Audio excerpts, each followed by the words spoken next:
नवनिर्वाचित मेयर और चेयरमैन का शपथ ग्रहण समारोह होने जा रहा है। पंचकुला में सुबह 11 बजे शपथ ग्रहण समारोह होगा।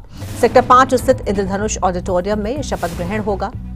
तो आज हरियाणा में नवनिर्वाचित मेयर और चेयरमैन पद और गोपनीयता की शपथ लेंगे। पंचकुला में सुबह 11 बजे शपथ ग्रहण समारोह है। मुख्यमंत्री नायब सैनी बतौर मुख्य अतिथि इस शपथ ग्रहण समारोह में शामिल होंगे। कैबिनेट मंत्री विपुल गोयल कार्यक्रम की अध्यक्षता करेंगे। शपथ ग्रहण की तमाम तैयारियां पूरी कर ली गई हैं। तो आज सुबह 11 बजे शपथ ग्रहण समारोह होने जा रहा है। तो काफी भव्य तैयारियां की गई हैं इस शपथ ग्रहण समारोह की। सेक्टर 5 स्थित इंद्रधनुष ऑडिटोरियम में ये शपथ ग्रहण रखा गया है। मुख्यमंत्री नायब सैनी बतौर मुख्य अतिथि इस समारोह में शामिल होंगे। कैबिनेट मंत्री विपुल गोयल कार्यक्रम की अध्यक्षता करेंगे। तो सुबह 11 बजे पंचकुला में नवनिर्वाचित मेयर और चेयरमैन का शपथ ग्रहण समारोह। चलेंगे अपने संवाददाता तारा ठाकुर के पास और ज्यादा जानकारी के लिए, जो कि पंचकुला से इस वक्त हमारे साथ जुड़ रहे हैं। तारा, किस तरह से तैयारियां की गई हैं आज के शपथ ग्रहण समारोह की और क्या कुछ खास रहने वाला है?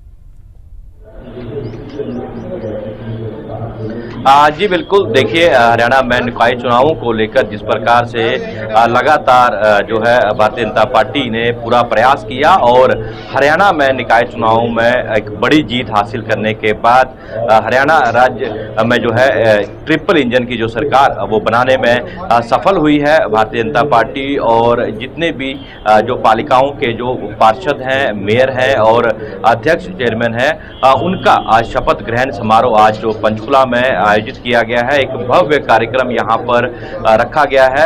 कई दिनों से इस कार्यक्रम को लेकर जो है तैयारियां चल रही थी। मुख्यमंत्री नायब सिंह सैनी ने कुछ दिन पहले ही घोषणा की थी कि 25 तारीख को जो है पंचकुला के सेक्टर 5 इंद्रधनुष ऑडिटोरियम में सभी जो पार्षद हैं, मेयर हैं और जो नगर परिषद और नगर पालिका के जो चेयरमैन हैं, उनका शपथ ग्रहण समारोह होगा। तो उसको लेकर लगातार तैयारियां चल रही थी और आज करीब 10:30 बजे जो है ये शपथ ग्रहण समारोह जो वो शुरू होगा। पूरे हरियाणा से जितने भी भारतीय जनता पार्टी के जो 10 में से 9 मेयर जीते हैं और इसके अलावा पार्षद और नगर पालिका और नगर पालिकाओं के जो है वो चेयरमैन है यहाँ पर पहुंचे हैं।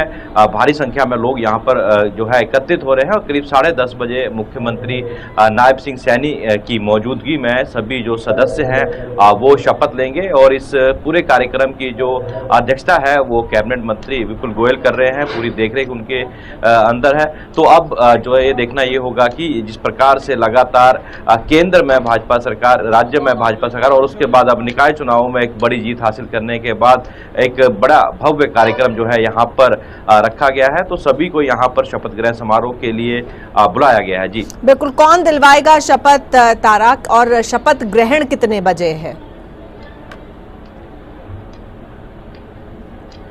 जी बिल्कुल, देखिए जो शपथ ग्रहण समारोह है वो करीब 10:30 बजे जो हमें जानकारी मिल पा रही है कि वो यहाँ पर होगा। और इसमें जो जब जितने भी जो नवनिर्वाचित जो सदस्य हैं, जो चेयरमैन हैं, वो शपथ लेंगे। अभी फिलहाल जो है शपथ की जो लेकर जो है तैयारियां थी वो मुकम्मल इन्होंने कर ली थी, लेकिन अभी शपथ को लेकर जो है यहाँ पर इंतजार है। कैसे जैसे ही 10:30 बजेंगे मुख्यमंत्री नायब सिंह यहाँ पहुँचेंगे और अन्य जो बड़े भाजपा के नेता हैं, जो मंत्री हैं, वो यहाँ पर पहुँचेंगे और शपथ ग्रहण समारोह में शामिल होंगे। बिल्कुल, मुख्यमंत्री नायब सैनी शामिल होंगे और कौन कौन से विशिष्ट अतिथि हैं जो इस कार्यक्रम का हिस्सा बनेंगे?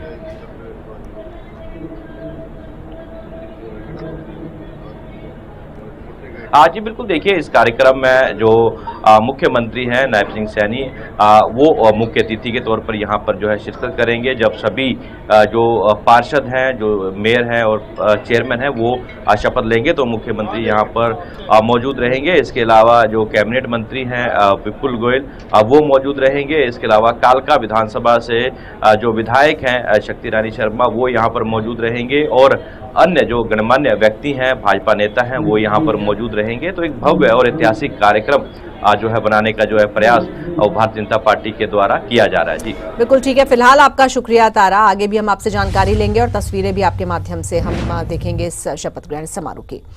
और इसी बीच ये बड़ी खबर आपको बता दें, 27 मार्च को संसद में फिल्म छावा की स्पेशल स्क्रीनिंग होगी। जी हां, फिल्म छावा की स्पेशल स्क्रीनिंग रखी गई है 27 मार्च को संसद में। प्रधानमंत्री मोदी और केंद्रीय गृह मंत्री अमित शाह ये स्क्रीनिंग देखेंगे। विकी कौशल भी प्रधानमंत्री के साथ फिल्म देख सकते हैं। 27 मार्च को संसद में फिल्म छावा की स्पेशल स्क्रीनिंग का कार्यक्रम है।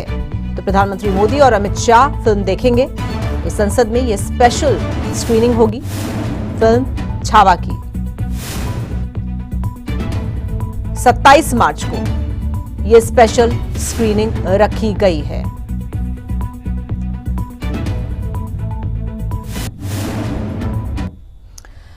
और इसी बीच ये खबर आपको बताएं, 60 वर्ष के हो गए हैं मध्य प्रदेश के मुख्यमंत्री मोहन यादव।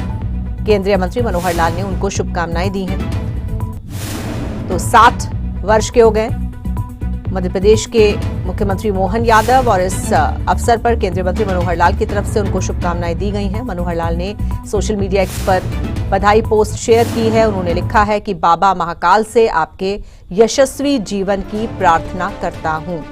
और ये पोस्ट है मध्य प्रदेश के ऊर्जावान एवं कर्मठ मुख्यमंत्री श्रीमान मोहन यादव को जन्मदिन की आत्मीय बधाई एवं शुभकामनाएं। बाबा महाकाल से आपके उत्तम स्वास्थ्य, सुदीर्घ और यशस्वी जीवन की प्रार्थना करता हूं।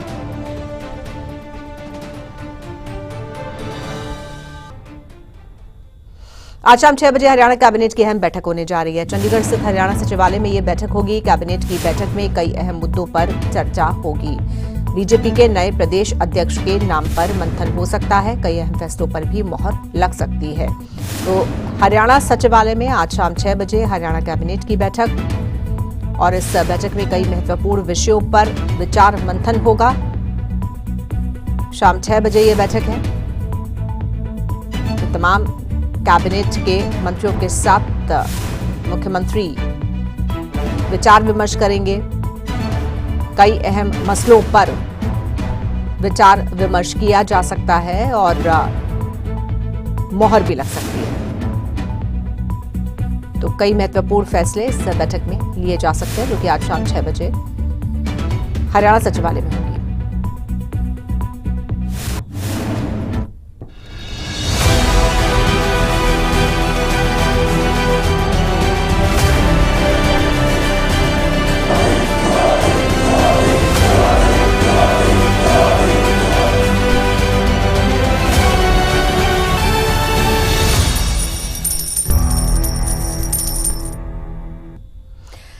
और आज दिल्ली का बजट आने वाला है। मुख्यमंत्री रेखा गुप्ता आज दिल्ली का बजट पेश करने जा रही हैं। बतौर वित्त मंत्री रेखा गुप्ता पहली बार बजट पेश करेंगी। कल विधानसभा में बजट पर चर्चा होगी। तो आज सुबह 11 बजे से विधानसभा की कार्रवाई शुरू होगी। मुख्यमंत्री रेखा गुप्ता अपना पहला बजट पेश करेंगी। बतौर वित्त मंत्री रेखा गुप्ता बजट पेश करेंगी। कल विधानसभा में बजट पर चर्चा होगी। विधानसभा से पहले हनुमान मंदिर जाएंगी मुख्यमंत्री रेखा गुप्ता। सभी कैबिनेट मंत्री उनके साथ मौजूद रहेंगे। तो हनुमान मंदिर जाकर हनुमान जी के दर्शन करेंगी रेखा गुप्ता। कैबिनेट मंत्री उनके साथ रहेंगे। तो बजट पेश करने से पहले आज हनुमान मंदिर पहुंचेंगी सभी कैबिनेट मंत्रियों के साथ। और जो दिल्ली का बजट आज आने वाला है, उसमें माना जा रहा है कि कई नई योजनाओं का ऐलान किया जा सकता है मुख्यमंत्री रेखा गुप्ता की तरफ से। तो रेखा गुप्ता ने कई वर्गों के साथ बैठकर रायशुमारी की है। इस बजट से पहले तमाम वर्गों को शामिल किया है, उनके सुझावों को शामिल किया है। और आज का ये बजट काफी उम्मीदें दिल्ली वासियों के लिए लेकर आने वाला है, ऐसा माना जा रहा है।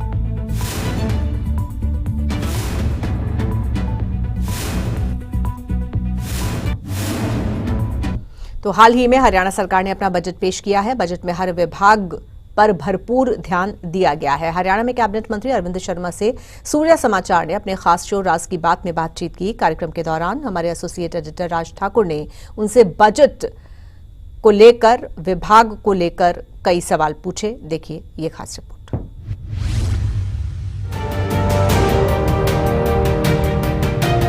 सूर्य समाचार के स्पेशल शो राज की बात में इस बार हरियाणा के कैबिनेट मंत्री अरविंद शर्मा ने शिरकत की। एसोसिएट एडिटर राज ठाकुर ने उनसे कई मुद्दों को लेकर बातचीत की। हरियाणा विधानसभा चुनाव के दौरान मोहाना की जलेबी काफी चर्चा में रही थी।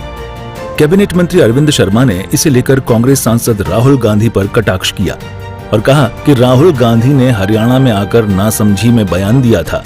गोहाना में एक बड़ी ऐतिहासिक चीज मैं इसलिए कहूंगा कि फिर उसका जिक्र हर जगह होने लगा। राहुल गांधी आए और उन्होंने बताया कि कैसे जलेबी की फैक्ट्री लगेगी और उसके बाद एक बयानों की बयार सी आई। तो मैं उस पूरे के पूरे इंसिडेंट को समझना चाह रहा हूं, क्योंकि उसके बाद न सिर्फ हरियाणा की राजनीति में जलेबी बहुत सक्रिय हो गई, बल्कि दिल्ली यानी तख्तोताज जहां से चलता है वहां पर जब चुनाव जीते तो उस दौरान भी गोहाना की जलेबी खूब खाई और मशहूर हुई। देखिए, ऐसा है कि राहुल जी इलेक्शन के दौरान हरियाणा में आए। हरियाणा में आकर के उनको नासमझी से, उनको समझ नहीं थी। वो बयान ऐसा था कि जलेबी की फैक्ट्रियां लगवा देंगे, सारा कुछ उनको नहीं पता था। मतलब बेसिक जो सिस्टम है उसके बारे में उनको नहीं पता था। बहुत सारी चीजें वो कई बार ऐसे बयान दे देते हैं। बेसिक नॉलेज का होना बहुत जरूरी है। बेसिक चीज तभी हो सकती है जब आप फील्ड में हो। हाल ही में सीएम नायब सैनी ने हरियाणा बजट 2025-26 पेश किया। बजट पर अपनी बात रखते हुए कैबिनेट मंत्री अरविंद शर्मा का मानना है कि सीएम नायब सैनी ने आत्मविश्वास के साथ बजट पढ़ा और इस कॉन्फिडेंस के पीछे की वजह थी प्री बजट बैठकें, जिसमें हर वर्ग से चर्चा की गई थी। इस बजट में सहकारिता विभाग हो, जेल हो, टूरिज्म हो, इलेक्शंस हो, इन तमाम चीजों में किस तरीके का बजट रहा वो थोड़ा हमारे दर्शकों को बताएं और आप कितने सेटिस्फाइड हैं। हम शुरुआत करते हैं सहकारिता विभाग से, क्योंकि एक बड़ा चैलेंज यहाँ पर रहता है। कई कर्जे हैं, उन्हें किस तरीके से योजनाओं के थ्रू ठीक करना है, वो तमाम चैलेंजेस है आपके सामने। देखिए, ऐसा है कि सबसे बड़ी बात यह है कि ये 2 लाख करोड़ से भी ऊपर का बजट है जी। 2 लाख लगभग 5,000 करोड़ से भी ऊपर का बजट है। काफी परसेंट की वृद्धि हुई है, बढ़ोतरी हुई है। अब देखें, माननीय मुख्यमंत्री जी का स्टेमिना देखें कि लगभग 3 घंटे, 2 घंटा 50 मिनट 55 मिनट बजट को मुख्यमंत्री जी ने पढ़ा, कितनी लगन से। वो आत्मविश्वास ये था कि प्री बजट चर्चाएं की, प्री बजट लोगों से सुझाव लिए, महिलाओं के साथ बैठकें की, SC, BC, OBC वर्ग के साथ बैठकें की, हर वर्ग के साथ, बुजुर्गों के साथ, व्यापारियों के साथ, इंडस्ट्रियलिस्ट के साथ, हर एक वर्ग के साथ बजट में झलक रहा है। तभी इतने आत्मविश्वास के साथ मुख्यमंत्री जी तभी बोल रहे थे। अरविंद शर्मा के पास पर्यटन विभाग का भी जिम्मा है। उन्होंने सूर्य समाचार के मंच पर आश्वासन दिया कि हरियाणा अंतर्राष्ट्रीय स्तर पर टूरिज्म में आगे बढ़ेगा। आने वाले समय में हरियाणा में डिज्नीलैंड और जंगल सफारी भी देखने को मिलेगी। टूरिज्म को लेकर बात होती है तो जहन में कुरुक्षेत्र आता है। धार्मिक पर्यटन के हिसाब से बेहतरीन गीता जयंती वहाँ पर होती है, लेकिन उसके अलावा जैसे मोरनी को डेवलप करने की कोशिश हुई, उसके अलावा क्या प्लान्स है? क्योंकि हड़प्पा संस्कृति की जब बात आती है तो हरियाणा का नाम सामने आ जाता है। उस दिशा में कुछ काम करने की तरफ बढ़ रहे हैं। सबसे बड़ी जो है सभ्यता, ये राखी गढ़ी जो है जी, सरस्वती जो है, ये हड़प्पा जो सभ्यता जो है, ये सबसे बड़ी सभ्यता के रूप में निकल करके आई है। इस पर पूरा काम चल रहा है केंद्र सरकार की मदद से और माननीय मुख्यमंत्री जी पूरा इंटरेस्ट लेते हैं। टूरिज्म डिपार्टमेंट अब अपनी ऊंचाइयों को छूने के उस पर है। मोरनी हिल हो, आपका ये पिंजौर हो, तो ये सारा टिकरताल हो, ये सारी चीज़ों का हम बहुत गौर से करके, बहुत इंटरेस्ट लेकर के इनको डेवलप कर रहे हैं, आगे बढ़ा रहे हैं। क्योंकि हमारा हरियाणा का सबसे बड़ा बेनिफिट है कि Haryana Delhi is totally covered by NCR region, देश की राजधानी है। तो नेशनल कैपिटल रीजन का एक बहुत बड़ा योगदान आने वाले समय में भी रहने वाला है टूरिज्म में। तो उन्होंने कहा कि भाई डिज्नीलैंड के लिए जी, डिज्नीलैंड गजेंद्र सिंह शेखावत जी ने प्रपोज किया कि हरियाणा 501 है, अगर डिज्नीलैंड के लिए प्रपोज करता है तो मुझे खुशी होगी कि मैं हरियाणा को डिज्नीलैंड के साथ डेवलप करूं। जंगल सफारी, तो मतलब बहुत सारी आने वाले समय में आपको देखने को मिलेंगी कि हरियाणा किस तरह से इंटरनेशनल लेवल पर टूरिज्म में आगे बढ़ रहा है। बहरहाल देखने वाली बात होगी कि आगामी समय में पर्यटन के क्षेत्र में क्या नए आयाम स्थापित किए जाते हैं। सूर्य समाचार के लिए ब्यूरो रिपोर्ट।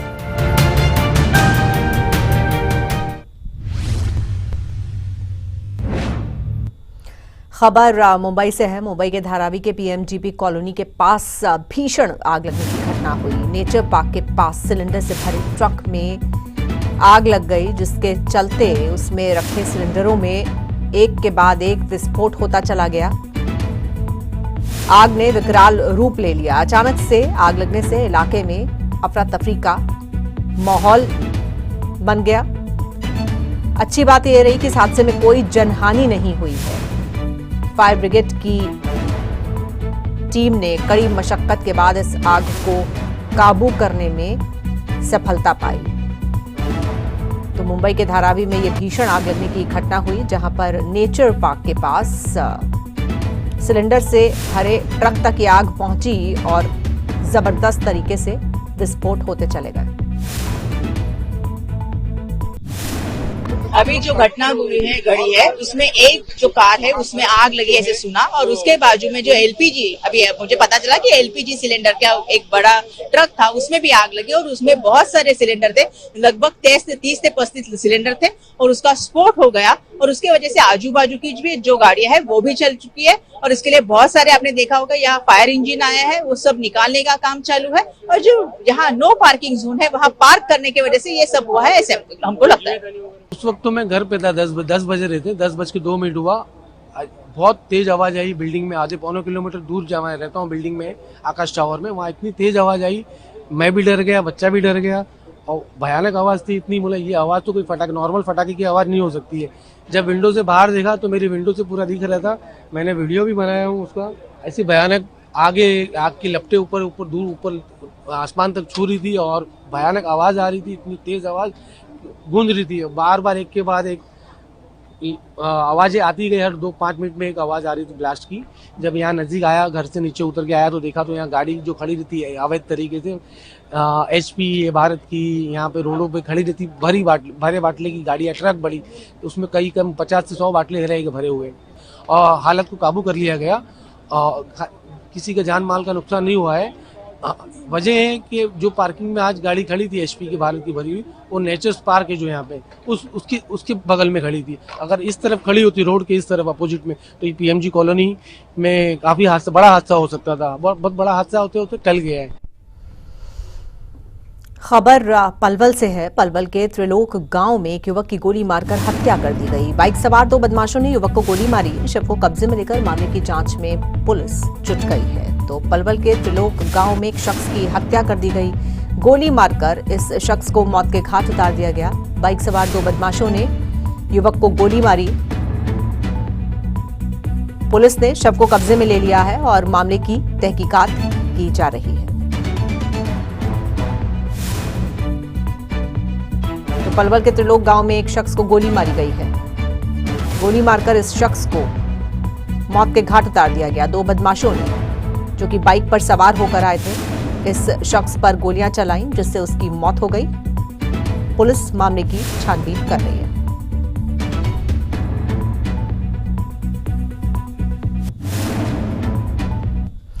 सोनीपत के पौष इलाके सेक्टर 12 में चोरों ने बंद घर को निशाना बना लिया। चोरों ने नकदी, गहने और CCTV की DVR भी चोरी कर ली। ये चोरी उस वक्त हुई जब परिवार घर पर मौजूद नहीं था।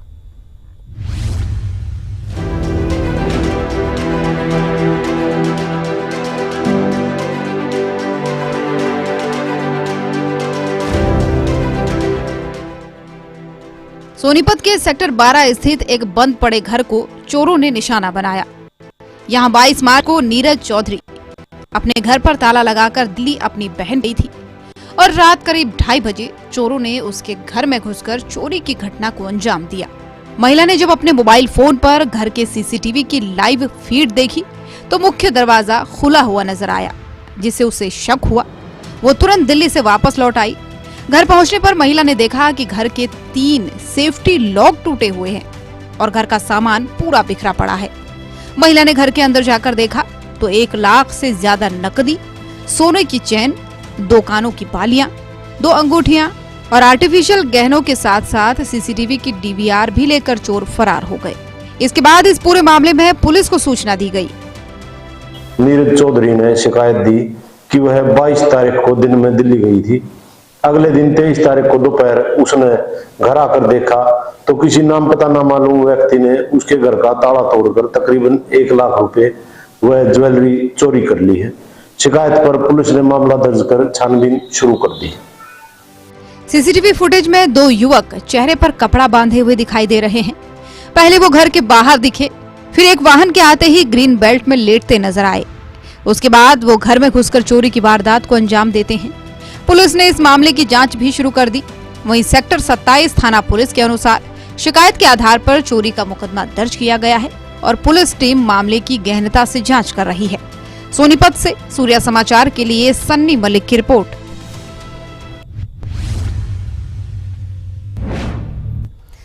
फतेहाबाद लघु सचिवालय में एंटी करप्शन ब्यूरो की बड़ी कार्रवाई सामने आई है। पंचकुला शिक्षा विभाग में तैनात क्लर्क कुलदीप को 20,000 रुपए की रिश्वत लेते रंगे हाथों गिरफ्तार किया गया। पूरा मामला इस रिपोर्ट में देखिए।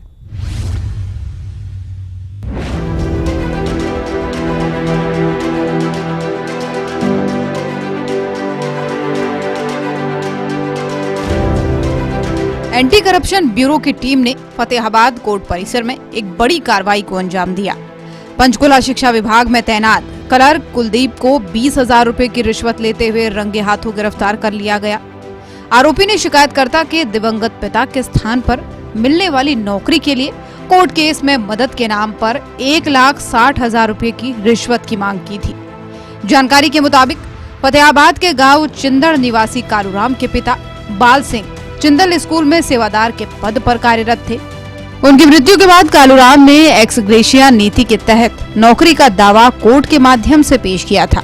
इस दौरान उसकी मुलाकात पंचकुला शिक्षा विभाग में कार्यरत क्लर्क कुलदीप से हुई, जिसने इस काम के लिए 1,60,000 रुपए की मांग की। कुलदीप क्लर्क मेरे से 20,000 रुपए मांग रहा है रिश्वत के तौर पर। वो कह रहा है तेरे केस में मैं मदद कर दूंगा, तो नहीं आने दूंगा। उसने हमारे को यहाँ पर इस हाथ से फतेहाबाद बोला, फतेहाबाद आ जाओ, पूरी जानकारी फतेहाबाद आने के बाद देंगे। तो उसने हमारे को शिकायत दे दी। हमने शिकायत पर कार्रवाई करते हुए कुलदीप क्लर्क को 20,000 रुपए की रिश्वत देते हुए रंगे हाथों गिरफ्तार। किस चीज की रिश्वत मांग रहा था, किस एवज में? ये कह रहा था मैं तेरी मदद कर दूंगा, एजुकेशन डिपार्टमेंट से तेरी नौकरी की मैं कोई अड़चन नहीं आने दूंगा या कोर्ट में। कोई किस चीज की नौकरी है? क्या कुछ इसका फादर गुजर गया था। अच्छा कालूराम का। दरअसल कालूराम ने इस रिश्वतखोरी की शिकायत एंटी करप्शन ब्यूरो से की, जिसके बाद एसीपी की टीम ने जाल बिछाया और कुलदीप को फतेहाबाद कोर्ट में 20,000 रुपए की रिश्वत लेते हुए रंगे हाथों गिरफ्तार किया। एसीबी टीम ने आरोपी क्लर्क को हिरासत में लेकर आगे की कार्रवाई शुरू कर दी है। इस कार्रवाई ने अधिकारियों के भ्रष्टाचार को लेकर फिर से सवाल खड़े किए हैं। सूर्या समाचार के लिए फतेहाबाद से जसपाल सिंह की रिपोर्ट।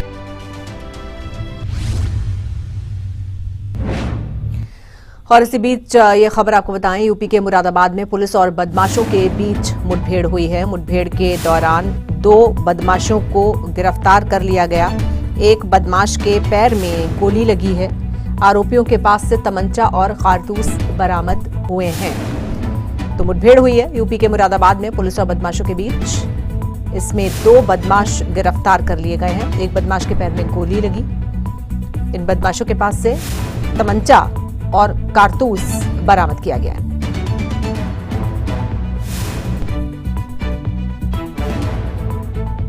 यूपी के मुरादाबाद में पुलिस और बदमाशों के बीच हुई है ये मुठभेड़। 2 बदमाशों को पुलिस ने गिरफ्तार किया है।